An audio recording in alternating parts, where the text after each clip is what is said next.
कि वही बातें बहुत छोटी और वही दावा बढ़ाई का, और हम ही मौका दिए जाते हैं अपनी जगहसाई का।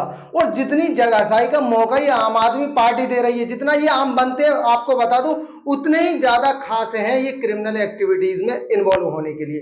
अब आपको पता ही होगा कि संजय सिंह फंस चुके हैं शराब घोटाले में। अब कह रहे हैं कि मैंने घोटाला किया ही नहीं है। अगर घोटाला नहीं किया है तो भाई साहब आप कुछ ना कुछ तो कर ही रहे होंगे, तभी तो ईडी आपके चक्कर में पड़ी हुई है। और ईडी जब से आपके चक्कर में पड़ी हुई है, अब केजरीवाल भी बाल वाल ही बचे हुए हैं।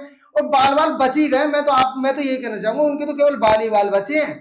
अब थोड़े बहुत दिनों में उन तक पहुंच जाएगी ईडी। लेकिन आप कितनी भी सफाइयां देती रहिए, लेकिन सफाई से काम चलने वाला तो नहीं है।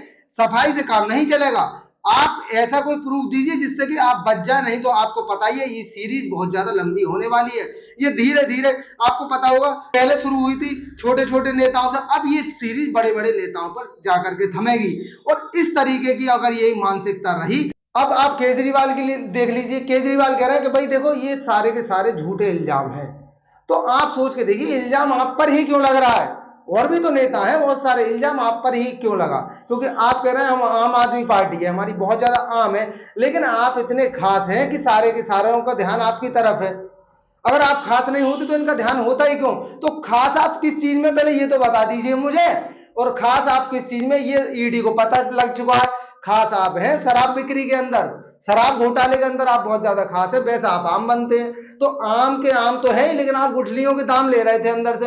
लेकिन अब आपको पता ही ईडी ने आपकी गुठली भी मसल दी और आम भी सारा चूस लिया। बताइए कि ईडी ने क्या करा, आपके जो आम तो चूस ही लिए, लेकिन अब गुठली को और मसलने की कोशिश कर रही है। तो भाई अब मैं तो यही चाहूंगा आप अपनी गुठली बचाइए, आम के चक्कर में मत पड़िएगा, क्योंकि आप खास बनेंगे, कोशिश की जाएगी आपको आम बनाने की। नमस्कार दोस्तों, मेरा नाम है राहुल और आप देख रहे हैं BR7।